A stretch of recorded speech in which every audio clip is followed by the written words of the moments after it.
Get your free copy of the complete tutorial at www.teachucomp.com/free. Inserting online pictures in Word lets you enhance the appearance of your documents. Word lets you search online for a picture using Bing Image Search or by choosing a picture from your OneDrive account. To insert an image from an online resource, click the Insert tab in the ribbon. Then click the Online Pictures button in the Illustrations button group to open the Insert Pictures window. This window contains the Search Bing text box and a button in the lower left corner to access your OneDrive account. To insert an image from Bing Image Search, type a search term into the Search Bing text box.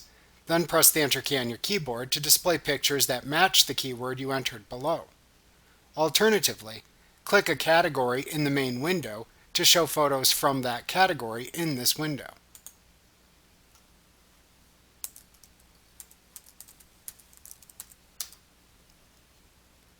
At that point, scroll through the listing of matching pictures until you find one to insert. If needed, you can click the back arrow in the upper left corner to return to the previous screen. After you find a picture to insert, click the picture to insert. You can click multiple pictures to select them for insertion if desired. To deselect a picture, simply click it again.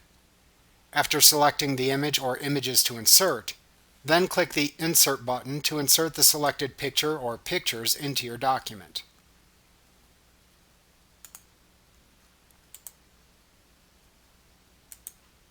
Alternatively, to insert a picture stored in your connected OneDrive account, click the OneDrive button in the lower left corner of the initial Online Pictures window to open the OneDrive window.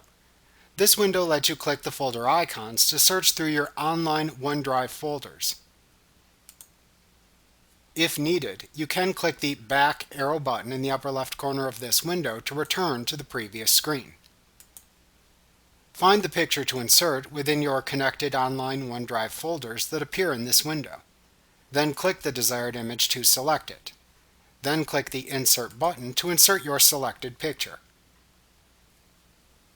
Like what you see? Pick up your free copy of the complete tutorial at www.teachucomp.com/free.